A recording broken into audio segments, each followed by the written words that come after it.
पाकिस्तान की जेल में 11 साल पहले कैद भारतीय नागरिक सरबजीत को हैवानियत की सारी हदें पार करके तड़पा तड़पा कर मारने वाले हत्यारे आमिर सरफराज तांबा को पाकिस्तान के लाहौर में गोली मारकर मौत के घाट उतार दिया गया। बताया जाता है कि वो पाकिस्तान की खुफिया एजेंसी ISI का सदस्य था और लश्कर-ए-तैयबा के सरगना हाफिज सईद का करीबी भी था। उसे 2013 में सरबजीत की हत्या के जुर्म में पकड़ा गया था, लेकिन 2018 में सबूतों की कमी के चलते उसे छोड़ दिया गया। सरफराज ने बेदर्दी की सारी सीमाएं पार करके सरबजीत को टॉर्चर किया था। वहीं इस पर सरबजीत सिंह की बेटी स्वपनदीप कौर ने भी बात की। उन्होंने कहा कि इंसाफ तब होता अगर उनका चेहरा बेनकाब होता। जिन्होंने पापा पे उस टाइम पे हमला करके उनको बुरी तरह से घायल कर दिया था जेल में, उसके बाद उनकी वहाँ पर मौत हो गई थी पाकिस्तान की जेल में ही। उनमें से एक जो शख्स था उसको कल गोलियों से मार के उसकी हत्या की गई है, कुछ मीर सरफराज, जिसपे मैं यही कहना चाहती हूँ कि जैसे हम कहते हैं कि कर्मों का फल यहीं पर ही मिलता है, ये उसके कर्मों का ही फल है।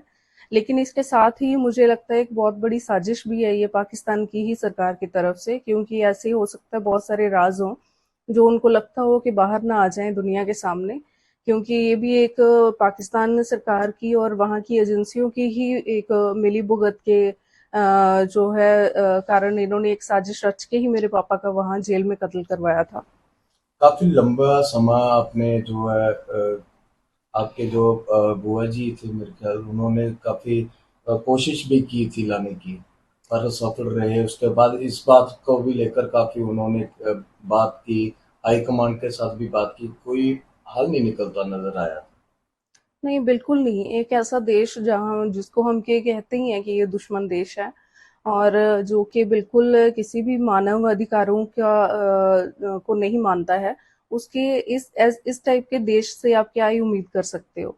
बहुत सारे प्रयास किए गए थे जब पापा जेल में थे और जब उनकी मृत्यु भी हुई उसके बाद भी हमने बहुत कोशिश की थी कि इसको इंटरनेशनल लेवल पे उठाया जाए कि उनकी हत्या आखिरकार कैसे की गई, जैसे कि जबकि वो एक हाई सिक्योरिटी जेल के अंदर थे, एक सॉलिटरी कन्फाइनमेंट में। ऐसी जगह पे जाना किसी आम कैदी जो बाकी वहां पर रह रहे थे उनके बस की बात नहीं थी, बिना के अथॉरिटीज के वहां मिली भुगत के। तो ये अभी भी मैं चाहती हूँ कि इसका ये जैसा कि मुझे कल भी पूछा गया था कि आपको लगता है कि इंसाफ हुआ है, बल्कि मैं ये सोचती हूँ ये इंसाफ नहीं हुआ है। इंसाफ तब होता अगर दुनिया के सामने इनका चेहरा बेनकाब होता। कहीं ना कहीं साजिश है पाकिस्तान सरकार की भी। जी बिल्कुल, ये मैं शुरू से कह रही हूँ कि साजिश है पाकिस्तान की सरकार की, क्योंकि यही एक इकलौता इंसान था जो कि इस टाइम पे जेल के बाहर था।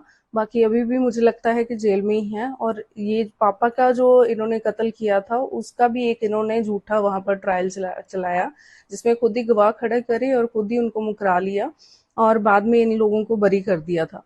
तो ये भी हो सकता है कि इन्होंने यही चीजें छुपाने के लिए ही इसका कत्ल करवाया हो। लास्ट में क्या कहना चाहते हो?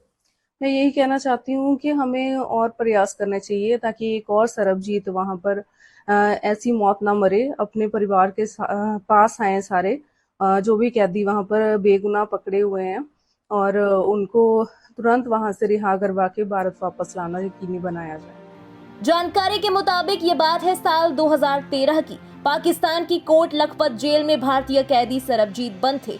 पाकिस्तानी पुलिस और खुफिया एजेंसी की साठगांठ से सरफराज और उसके साथी मुदस्सर को जेल के अंदर सरबजीत की बैरक में जाने दिया गया।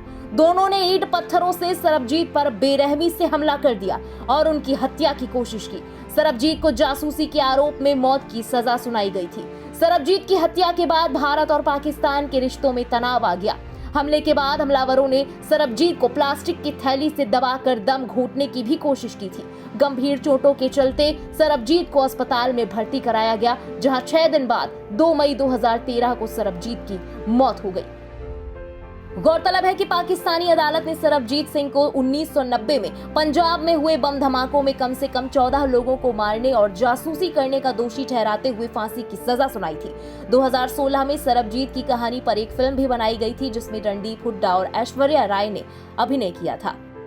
ब्यूरो रिपोर्ट, इंडिया पब्लिक खबर। इसी के साथ इस खबर में अभी के लिए बस इतना ही। देश और दुनिया की बाकी तमाम बड़ी और अहम खबरों के लिए बने रहें इंडिया पब्लिक खबर के साथ। हमारे YouTube चैनल को सब्सक्राइब करें और बेल आइकन दबाएं ताकि चैनल से जुड़ी सारी लेटेस्ट अपडेट्स आप तक वक्त से पहुंच पाएं।